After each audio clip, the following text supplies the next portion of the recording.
आज जो शख्सियत हमारे साथ मौजूद है वो भाजपा के वरिष्ठ नेता श्रीमान प्रताप सिंह जी हैं। वो चुनाव प्रभारी नगर पंचायत डासना, पूर्व उपाध्यक्ष सहकारी बैंक और सहकारी क्रय विक्रय और वर्तमान समय में इफ्को मेरठ में प्रतिनिधि हैं। उन्होंने अपना बहुकीमती समय में से हमें समय दिया। हम सर आपका धन्यवाद करते हैं और आशा करते हैं कि आप स्वस्थ रहें और हमेशा रहें। कि भाजपा के आने से बेरोजगारी की समस्या बढ़ी है, आप इसे कहां तक सही मानते हैं? ललित जी, ऐसा है, ये जो भी अपने बेरोजगारी का विषय जो आपने बताया है, इसको विपक्ष घेरने का काम करता है, मैं इससे सहमत हूँ जी। मुद्दा ये है कि विपक्ष के पास कोई विषय तो गंभीर विषय नहीं है।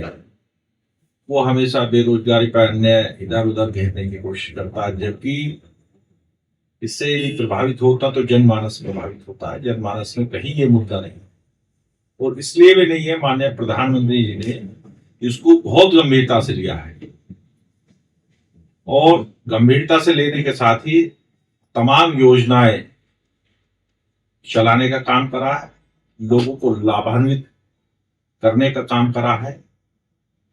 युवाओं को जहां एक तरफ सरकारी संस्थानों में रोजगार सुसर्जित कर अवसर दिए हैं, वहीं दूसरी तरफ स्वावलंबी बनाने, बिजनेस की उद्यमिता की तरफ लोगों को ले जाकर, लोगों को सहूलियत देकर उनको आर्थिक रूप से मजबूत करने का भी काम करा है।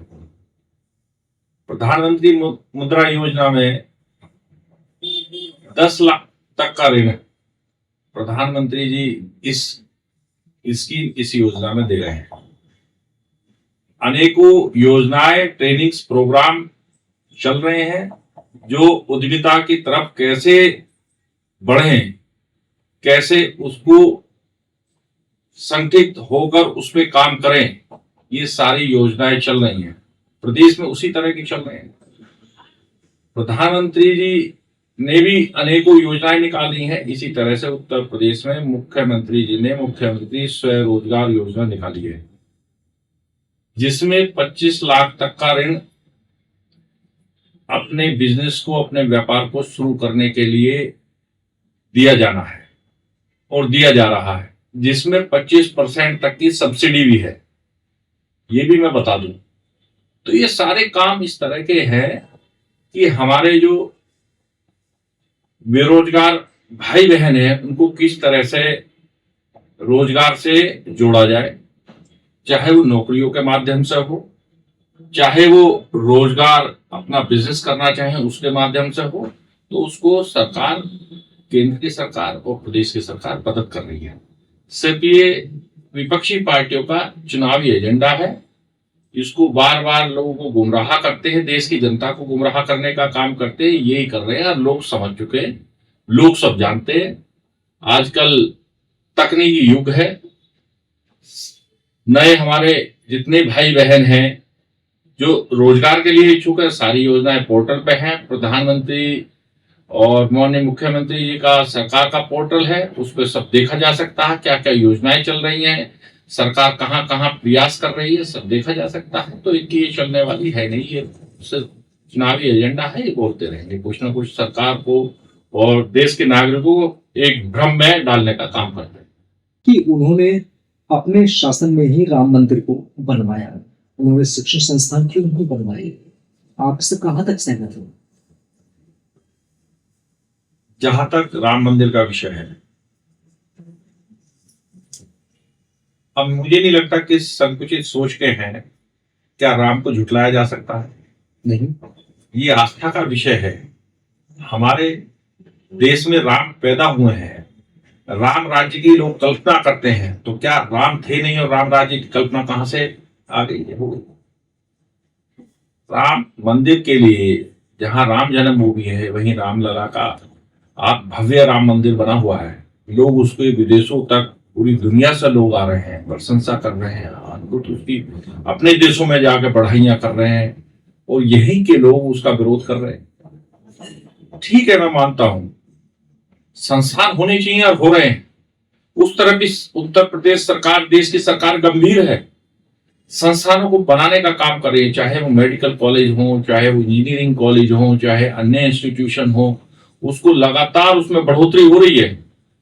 लेकिन दूसरी तरफ ऐसे विषय को इनको इंस्टीट्यूशन से लेना देना नहीं है, इन्हें राम मंदिर से ही विरोध करना है, क्योंकि एक समुदाय को खुश करने के लिए ये राम मंदिर का विरोध करते हैं, कहीं उनका वोट बैंक ना छटक जाए। जो विपक्षी पार्टियां हैं इसी काम पर लगी हुई हैं, उनको खुश करने में लगी हुई है कि हमने राम का विरोध करा, हमने राम मंदिर का विरोध करा, तो उनका वोट वहां रुका रहे। सिर्फ वो पॉलिटिक्स है, इनको उस माध्यम से उस वोट बैंक के द्वारा सत्ता में पहुंचना है, सत्ता की लालसा है। और मैं आपके चैनल के माध्यम से बताना चाहता हूं, ऐसा नहीं है देश नहीं जानता, यहाँ लोग शिक्षित हैं, यहाँ अपनी संस्कृति पे सम्मान करने वाले लोग हैं, यहाँ धार्मिक विषय को भी लोग जानते हैं। जबकि भारतीय जनता पार्टी तो सबको साथ लेकर चलना चाहती है, लेकिन वो धार्मिक और जातीय आधार पर लोगों को बांटना चाहते हैं। लोग समझे हुए, इनके बहकावे में कोई आएगा नहीं, और जितना ये राम मंदिर का, राम का विरोध करेंगे उतने ही नीचे चले जाएंगे, ये कभी सत्ता में आने वाले नहीं। विपक्ष पार्टियां तो कहती हैं कि राम का कोई अस्तित्व है ही नहीं, जबकि हमारे देश में रामनवमी की छुट्टी मनाई जाती है। मैं यही कह रहा हूं, जितना ये राम का विरोध करेंगे, राम मंदिर का विरोध करेंगे, हमारी संस्कृति का विरोध करेंगे, भारत माता, ऐसे भी लोग हैं कि जो भारत माता को भी गालियां देते हैं, तो ऐसे लोगों का अस्तित्व तो धीरे धीरे खत्म ही हो जाएगा। राम का अस्तित्व खत्म होने वाला नहीं है, इनका ही खत्म हो जाएगा, आप देख ना ले। ये कहते हैं विपक्षी पार्टी कि वहां बाबरी मस्जिद थी, बाबरी मस्जिद को ढा दिया गया और भगवान राम को वहां स्थापित कर दिया गया। तो आप इस राजनीति को क्या समझते हैं कि ये सिर्फ हमारे भाइयों को आपस में फूट गिरना, झगड़ा कराना, या फिर कुछ और? देखिए, विपक्ष पार्टियां देश को तोड़ने का काम कर रही हैं और चाहती भी यही है कि देश टूटे, चाहे वो जातीय आधार पर हो, चाहे वो धार्मिक आधार पर हो। देश को जोड़ने का कभी काम ही नहीं करा इन्होंने, दिखावा करते हैं देश को जोड़ने का तो। और इसीलिए ये ऐसे मुद्दे उठाते हैं जिससे लोग गुमराह हो, लोग टूटे, धार्मिक आधार की तरफ जाए, कहीं जात पात में बढ़ जाए, इनकी राजनीतिक रोटियां सिकती रहे। मैं कहना चाहता हूँ विषय क्या है, आपको अपोजिशन का जो विषय है वो ऐसा है, यदि सरकार इधर उधर कहीं जनहित के मुद्दों से भटकती है, आप उस पर चर्चा करिए। आपने पीछे देखा, हम तो तमाम देखते हैं, पार्लियामेंट सेशन चलता, पार्लियामेंट में विषय पर चर्चा नहीं करते, वॉकआउट कर देते, भाग जाते, पेपर फेंकते, उल्टी सीधी हरकतें करते, जो लोकतंत्र में हमारे जो संसदीय प्रणाली है उसको खत्म करने का काम कर रहे हैं। तो ये सब जगह देश तोड़ने का काम कर रहे हैं। तो कहां इनका विषय है, इनकी आस्था किसमें है, हमें तो ये नहीं पता। अच्छा, राम जन्म भूमि थी, वो राम का मंदिर था, राम का मंदिर तोड़ के वहां मस्जिद बना रही है, ये सोचते हैं। और मस्जिद की मैं बात कहना चाहता हूँ, मुसलमान भी, जो हमारे देश के मुसलमान है, जो मातृभाषा और मातृशक्ति को, भारत माता को मानने वाले लोग हैं, जिनकी लोकतंत्र में भी आस्था है, वो लोग भी चाहते थे कि राम मंदिर बने यहाँ पर, कोई उनका विरोध थोड़ी था। ये तो राजनीतिकरण हुआ, लोगों ने उसके ऊपर सत्ता भी बनाई है। एक आरोप और भी आता है कि कश्मीर से धारा 370 बीजेपी ने इसमें से हटाई ताकि उनको इस बात का वोट बैंक प्राप्त हो सके। क्या ये सही है? देखिए, ये बिल्कुल ठीक बात है। ये जो कह रहे हैं उल्टे सीधे उलझाने की कोशिश करते हैं। मैं कहना चाहता हूं, ये साहसी निर्णय यदि किसी ने लिया तो हमारे देश के यशस्वी प्रधानमंत्री जी, हमारे देश के यशस्वी गृह मंत्री जी ने एक साहसिक काम करा जिसको देश चाहता था।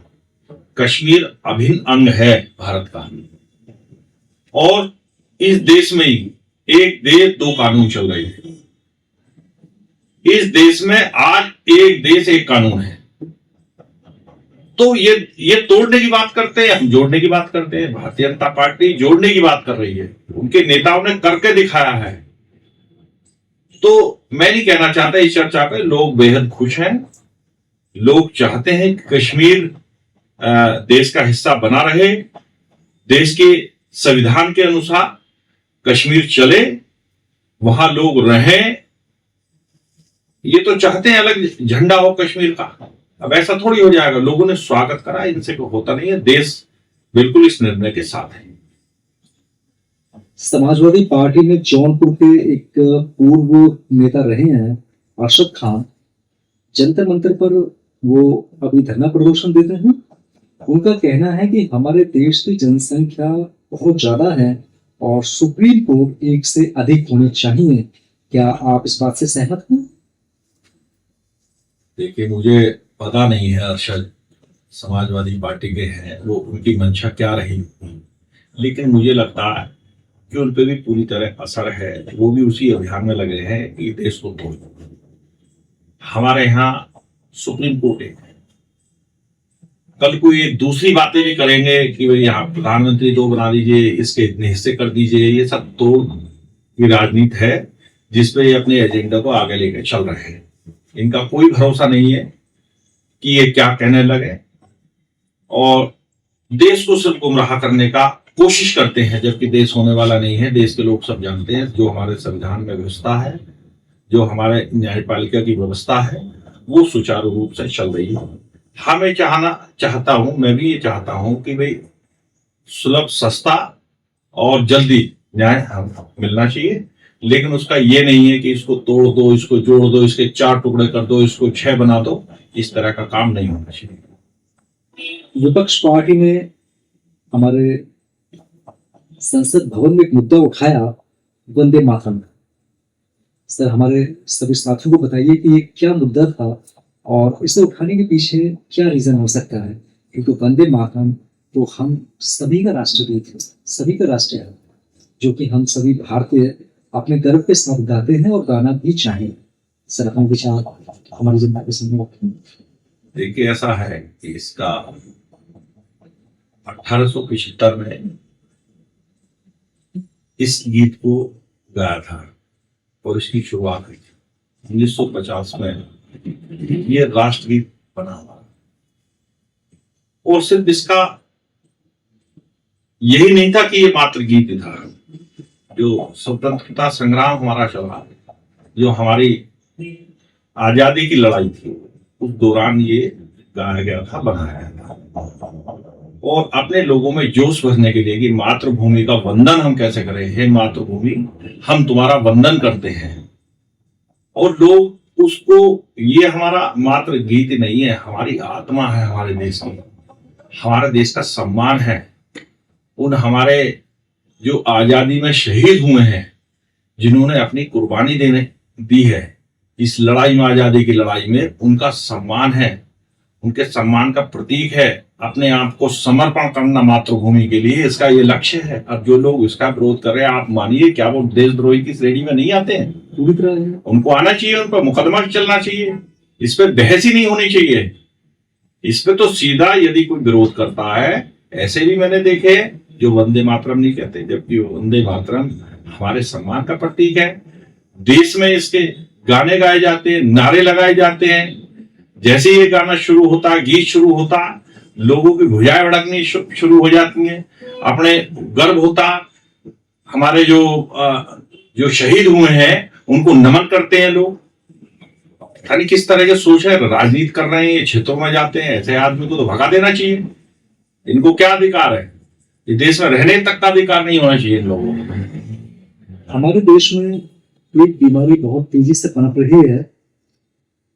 आपने कई बार न्यूज में देखा होगा, कई बार तथ्य भी आपके सामने आए होंगे कि विभिन्न प्रकार की जातियां एक ग्रुप बनाकर, जैसा कि अभी हमने झींगुर बाबा का नाम सुना, और हिंदू की जो कन्याएं थी, हमारी माताएं बहनें थी, उनको फंसाते थे, फंसाने के बाद उनका धर्मांतरण कराते थे। तो आप क्या देखते हैं कि ये बीमारी, मैं इसे बीमारी ही कहूंगा, कि हमारे देश के भविष्य को कहाँ खड़ा कर सकती है और हमें कैसे इसको रोकना चाहिए? देखिए, एक बहुत बड़ा एजेंडा यहाँ लोगों ने चला रखा है, धर्मांतरण का। संविधान में प्रावधान भी है कि अपने धर्म की पूजा पाठ करने का, अपना धर्म के अनुसार उसको मानने का सबको अधिकार है, लेकिन जबरन प्रलोभन देकर इस तरह के देश में अनेक काम हो रहे हैं और ऐसे मुद्दों पर विपक्ष मौन रहता है, विपक्ष के नेता मौन रहते हैं। ऐसा नहीं, ईमानदारी से उनको खिलाफत करनी चाहिए, सरकार का साथ देना चाहिए, लेकिन ये उस मुद्दे पर मौन रहेंगे क्योंकि इनकी मौन सहमति होगी उस पर।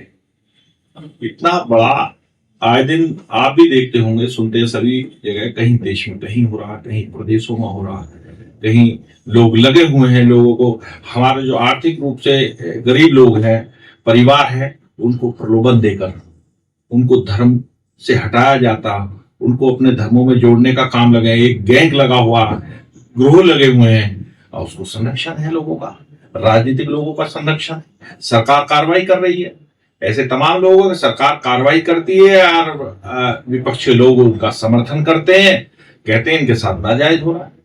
तो ऐसे तमाम देश में चीजें हैं। मैं तो कहना चाहता हूं जो राष्ट्र हित में हो, राष्ट्र हित सर्वोपरि होना चाहिए। जो भारतीय जनता पार्टी राष्ट्र के प्रथम भाव को लेकर चलती है कि भाई राष्ट्र की भावना होनी चाहिए सर्वप्रथम, जिस भी काम में हो, जो भी आप करो, चाहे आप बिजनेस करो, चाहे आप दूसरे सामाजिक कार्य करो, चाहे आप राजनीति हो, उसके अंदर राष्ट्रवाद प्रथम होना ही चाहिए। यदि वो इसमें